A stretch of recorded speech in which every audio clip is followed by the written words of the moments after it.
मैं तुमसे एक सवाल पूछता हूं। मैं तुम्हें कुछ सिखाने नहीं आया, मैं तुम्हें कोई नई सोच देने नहीं आया। मैं तो बस एक सवाल लेकर आया हूं। क्या तुमने कभी देखा है कि तुम दुखी क्यों हो? न कारण ढूंढकर, बस देखकर। सुबह आंख खुलते ही एक बोझ सा उतर आता है, कुछ खोया हुआ, कुछ अधूरा, कुछ जो शब्दों में नहीं आता। तुम कहते हो जिंदगी कठिन है, दुनिया ऐसी ही है, समय खराब चल रहा है। लेकिन क्या तुमने कभी अपने दुख को सीधे देखा है, बिना उसे नाम दिए, बिना उसे सही या गलत ठहराए?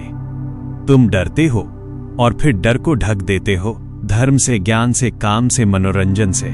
लेकिन डर फिर भी बना रहता है। अगर ईश्वर सच में है तो डर क्यों है? और अगर डर है तो तुम किस ईश्वर की बात कर रहे हो? तुम कहते हो तुम आजादी चाहते हो, लेकिन ऐसी आजादी जो सुरक्षित हो। तुम कहते हो तुम सत्य चाहते हो, लेकिन ऐसा सत्य जो तुम्हारी पहचान न तोड़े। और यही मानव संघर्ष शुरू होता है, क्योंकि सत्य कभी सुरक्षित नहीं होता। वह तुम्हारी हर छवि तोड़ देता है।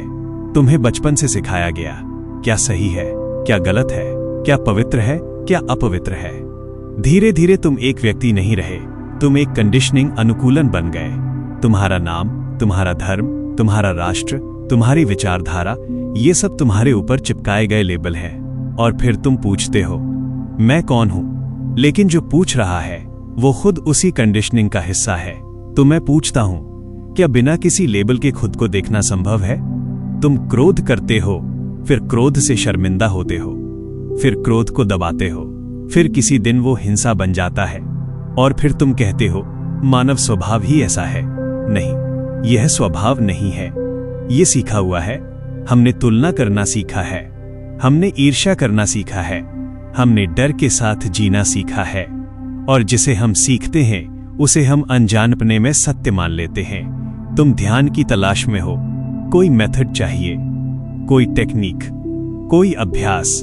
लेकिन मैं कहता हूं, जिस क्षण तुम मेथड खोजते हो उसी क्षण तुम देखने से दूर हो जाते हो, क्योंकि मेथड हमेशा भविष्य में ले जाता है और सत्य हमेशा अभी है। मैं तुमसे यही पूछ रहा हूं, क्या बिना किसी मार्ग के देखना संभव है? क्या बिना किसी गुरु के समझना संभव है? क्या बिना किसी डर के जीना संभव है? Truth is a pathless land. यदि सत्य तक कोई रास्ता होता तो वो रास्ता किसी ने बना दिया होता, और जो बनाया गया है वो सत्य नहीं हो सकता। यह कहानी किसी व्यक्ति की नहीं है, यह कहानी तुम्हारी देखने की क्षमता की है। और अब मैं तुम्हें अपनी कहानी बताता हूं, इसलिए नहीं कि तुम उसे मानो, बल्कि इसलिए कि तुम उसे जांच सको। मैं कोई विशेष बच्चा नहीं था, कमजोर शरीर, बार बार बीमार पड़ने वाला, अक्सर खोया सा। मेरे शिक्षक कहते थे ये बच्चा कुछ नहीं कर पाएगा, और शायद वे सही थे। मुझे दुनिया की महत्वाकांक्षाएं समझ नहीं आती थीं। मैं प्रतियोगिता नहीं समझता था, मैं जीत हार नहीं समझता था। और तभी कुछ लोग आए, वे बहुत पढ़े लिखे थे, बहुत सभ्य, बहुत निश्चित। उन्होंने मुझ में वो देखा जो मैं खुद में नहीं देख रहा था। उन्होंने कहा ये बालक मानवता को दिशा देगा, ये आने वाला शिक्षक है, ये विश्व गुरु बनेगा।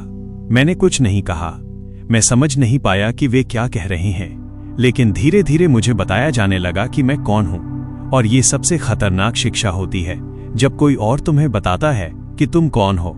मुझे सिखाया गया कैसे बैठना है, कैसे बोलना है, कैसे चुप रहना है। मुझे दुनिया से अलग किया गया विशेष बनाने के लिए। लेकिन भीतर एक प्रश्न लगातार उठता रहा, अगर सत्य इतना जीवित है तो उसे संस्थाओं की जरूरत क्यों है? अगर प्रेम वास्तविक है तो उसे संगठनों की जरूरत क्यों है? उन्होंने मेरे चारों ओर एक संरचना खड़ी कर दी। नाम दिया गया वर्ल्ड टीचर। लोग झुकते थे, लोग आशा देखते थे, लोग मुक्ति की उम्मीद करते थे, और मैं और अधिक खोता जा रहा था। क्योंकि जिस क्षण तुम किसी की आशा बन जाते हो उसी क्षण तुम सत्य से दूर हो जाते हो। मैं देख रहा था, लोग मेरी ओर नहीं अपने डर की ओर देख रहे थे। वे मुझ में अपने उत्तर खोज रहे थे। और मैंने पहली बार स्पष्ट देखा, मनुष्य सत्य नहीं चाहता, वो सुरक्षा चाहता है। फिर जीवन ने मुझसे वो छीन लिया जो मेरे लिए सबसे निकट था। दुख आया, अकेलापन आया, और सारी तैयार की गई छवियां टूटने लगीं। और उसी टूटन में एक स्पष्टता जन्मी। मैंने देखा, सत्य को किसी मंच पर नहीं रखा जा सकता, किसी पद में नहीं बांधा जा सकता, किसी व्यक्ति में नहीं भरा जा सकता। और उस देखने ने मेरे जीवन की दिशा बदल दी। यहीं यह भाग समाप्त होता है। अब आगे वो क्षण आता है जहां सब कुछ टूटता है, जहां गुरु बनने से इनकार किया जाता है, जहां मानव इतिहास का एक अनोखा निर्णय लिया जाता है। कुछ टूटता है तो आवाज नहीं करता, वो भीतर गिरता है, और जब भीतर कुछ गिरता है तो पूरी दुनिया अजनबी लगने लगती है। मेरे साथ भी यही हुआ। मैं वर्षों से एक छवि के भीतर जी रहा था, न मेरी बनाई हुई, लेकिन अब मेरी बन चुकी। लोग मुझे देखते थे और उन्हें लगता था कि वे सत्य को देख रहे हैं, लेकिन मैं जानता था वे मुझे नहीं देख रहे थे। वे अपनी आशा देख रहे थे, अपना डर, अपनी अधूरी जिंदगी। और यही सबसे बड़ा बोझ होता है जब तुम किसी की आशा बन जाते हो। फिर जीवन ने मुझसे वो छीन लिया जिसे मैं अपना कह सकता था। दुख कोई दर्शन नहीं देखता, वो सीधा आता है, और दुख के साथ एक ऐसी स्पष्टता आती है जो किसी पुस्तक में नहीं मिलती। मैंने देखा, मैं जिस भूमिका में जी रहा था वो झूठ थी, सजाई गई, सिखाई गई, संरक्षित। और सत्य कभी संरक्षित नहीं होता। मैंने अपने भीतर एक गहरा प्रश्न उठते देखा, अगर मैं वास्तव में सत्य की बात करता हूं तो क्या मैं खुद एक झूठ के भीतर जी सकता हूं? अगर मैं आजादी की बात करता हूं तो क्या मैं खुद किसी संरचना का केंद्र बन सकता हूं? तुम्हें यह समझना होगा, यह निर्णय भावनात्मक नहीं था, यह विद्रोह नहीं था, यह क्रोध नहीं था, यह देखना था, स्पष्ट, निर्दय, बिना किसी समझौते के। मेरे चारों ओर एक पूरा संगठन था। लोगों ने अपनी जिंदगी लगा दी थी, अपना विश्वास, अपनी पहचान, और मुझसे उम्मीद की जा रही थी कि मैं उन्हें कहीं ले जाऊं। लेकिन मैं देख रहा था, जिस क्षण मैं किसी को कहीं ले जाने लगता हूं, उसी क्षण मैं सत्य से दूर हो जाता हूं। क्योंकि सत्य किसी मंजिल पर नहीं है, वो चलने में नहीं है, वो होने में है, और जो होने में है उसे कोई दूसरा तुम तक नहीं पहुंचा सकता। मैं मंच पर खड़ा था, लोग शांत थे, उत्सुक थे, आश्वस्त थे, और मैंने वो कहा जो किसी ने उम्मीद नहीं की थी, I do not want followers. ये शब्द नाटकीय नहीं थे, ये शब्द साहसिक भी नहीं थे, ये शब्द अनिवार्य थे। मैंने कहा, आप सत्य का अनुसरण नहीं कर सकते। जिस क्षण आप किसी का अनुसरण करते हैं, उसी क्षण आप सत्य का अनुसरण बंद कर देते हैं, और उसी क्षण सब कुछ बिखरने लगा। लोगों ने इसे अहंकार कहा, कुछ ने पागलपन कहा, कुछ ने कृतज्ञता कहा, लेकिन सत्य इन शब्दों से प्रभावित नहीं होता। तुम सोचते हो किसी भूमिका को छोड़ना आसान है, जब पूरी दुनिया तुम्हें वही भूमिका दिए जा रही हो। नहीं, लेकिन जो देखा जा चुका है उसे अनदेखा नहीं किया जा सकता। मैंने संगठन को भंग कर दिया। कोई उत्तराधिकारी नहीं, कोई नया नाम नहीं, कोई नई व्यवस्था नहीं, सिर्फ एक खालीपन, और उस खालीपन में पहली बार मैंने सांस ली। तुम समझते हो लोग गुरु क्यों चाहते हैं? क्योंकि गुरु जिम्मेदारी ले लेता है, सोचना बंद हो जाता है, देखना बंद हो जाता है, और यही मानव मन की सबसे बड़ी सुस्ती, आलस्य है। मैं किसी को मुक्त नहीं कर सकता, मैं किसी को जगा नहीं सकता, मैं सिर्फ यह दिखा सकता हूं कि तुम कैद में हो, और देखना तुम्हारा काम है। उस दिन के बाद मैं अकेला था, न पद, न भूमिका, न आश्रय, लेकिन उस अकेलेपन में एक गहरी शांति थी, क्योंकि अब मैं कुछ बन नहीं रहा था, मैं बस देख रहा था। मैंने जाना, सत्य कोई अनुभव नहीं है, कोई उपलब्धि नहीं है, कोई ऊंचाई नहीं है। सत्य वह क्षण है जब मन बिना भय के खुद को देखता है, और यहीं से एक नई यात्रा शुरू होती है। अब कोई संगठन नहीं, कोई अनुयायी नहीं, कोई पहचान नहीं, सिर्फ प्रश्न, और उन प्रश्नों के साथ जीने का साहस। यहां कहानी खत्म नहीं होती, यहां कहानी और गहरी होती है, क्योंकि अब मैं ये नहीं कह रहा कि क्या गलत है, अब मैं ये दिखाने की कोशिश कर रहा हूं कि मन कैसे काम करता है। तुम मुझसे पूछते हो, अब आगे क्या? तुम्हें लगता है किसी टूटन के बाद कोई नई व्यवस्था आएगी, कोई नई दिशा, कोई नया सत्य। लेकिन मैं कहता हूं, अगर टूटन के बाद कुछ नया आता है तो वो भी पुराने मन की ही रचना है।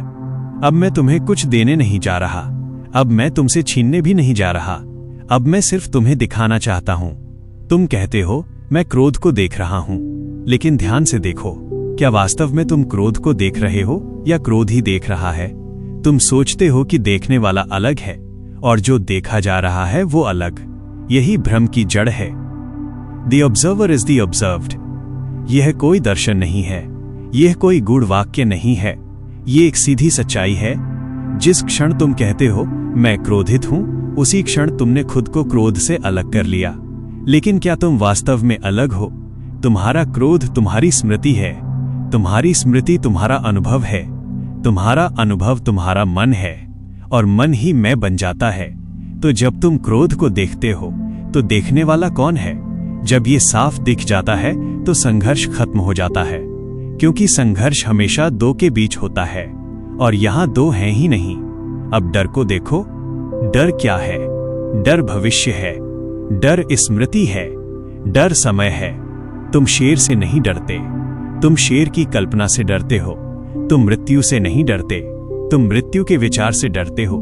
तो डर वर्तमान में नहीं है, डर हमेशा आने वाले कल में है, और यही मानसिक समय है। घड़ी का समय समस्या नहीं है, लेकिन मन का समय मैं बन जाऊंगा, मैं ठीक हो जाऊंगा, मैं बदल जाऊंगा, यही बंधन है। तुम कहते हो मुझे समय दो, मैं बदल जाऊंगा, लेकिन समय कभी बदलता नहीं, सिर्फ दोहराता है। जो आज क्रोधित है वो कल भी क्रोधित होगा, शायद थोड़ा सभ्य तरीके से। परिवर्तन समय में नहीं होता, परिवर्तन देखने में होता है। तुम ध्यान की बात करते हो, तुम पूछते हो कैसे ध्यान करें, और मैं कहता हूं यदि तुम कैसे पूछ रहे हो तो तुम ध्यान में नहीं हो। ध्यान कोई अभ्यास नहीं है, कोई विधि नहीं है, कोई रास्ता नहीं है। ध्यान तब होता है जब मन पूरी तरह चुप होता है, न इसलिए कि तुमने उसे चुप कराया, बल्कि इसलिए कि उसने सब कुछ देख लिया है। तुम कहते हो मन को शांत कैसे करें? मन को शांत करने वाला मन ही है, और यही विरोधाभास है। जब तुम मन को बदलने की कोशिश छोड़ देते हो तभी मन बदलता है, बिना प्रयास, बिना नियंत्रण। अब ईश्वर का सवाल आता है। तुम पूछते हो क्या ईश्वर है? मैं पूछता हूं तुम किस ईश्वर की बात कर रहे हो?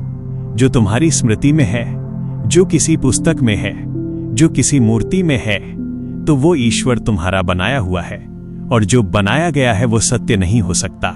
यदि कोई ईश्वर है तो वह अज्ञात है, और अज्ञात तक कोई रास्ता नहीं होता। जिस क्षण तुम अज्ञात को जानने की कोशिश करते हो, उसी क्षण तुम उसे ज्ञात में बदल देते हो। इसलिए सचेत मन ईश्वर को नकारता नहीं, वो बस उस पर चुप हो जाता है, और उस चुप्पी में कुछ होता है जिसे शब्द छू नहीं सकते। अब आखिरी सवाल, तुम पूछते हो आखिर तुम क्या चाहते थे? मैं कुछ भी नहीं चाहता था। इच्छा हमेशा केंद्र बनाती है, और जहां केंद्र है वहां भय है। मैं नहीं चाहता था कि तुम मुझे मानो, मैं नहीं चाहता था कि तुम मुझे सुनो, मैं नहीं चाहता था कि तुम मेरा नाम याद रखो। मैं चाहता था कि तुम खुद को देखो, बिना डर के, बिना चुनाव के, बिना सुधार की इच्छा के। क्योंकि जिस क्षण तुम खुद को पूरा देखते हो उसी क्षण तुम स्वतंत्र हो। तुम पूछते हो तो फिर जीवन का अर्थ क्या है? अर्थ कोई उत्तर नहीं है, अर्थ एक जीवित अवस्था है। जब मन पूरी तरह सजग होता है तो हर चीज अर्थपूर्ण हो जाती है। एक पत्ता गिरना, एक बच्चा हंसना, एक अकेलापन। मैं तुम्हें कोई दिशा नहीं दे सकता, क्योंकि दिशा हमेशा किसी और की होती है। मैं तुम्हें सिर्फ अकेला छोड़ सकता हूं, लेकिन ये अकेलापन सूना नहीं है, ये आजाद है। शायद यही कारण है कि लोग मुझसे असहज होते हैं, क्योंकि मैं उनसे कुछ ले नहीं लेता, मैं उन्हें उनके साथ छोड़ देता हूं। और यदि तुम सच में देख रहे हो तो तुम मुझे अब जरूरी नहीं समझोगे, और वही मेरी पूरी बात थी।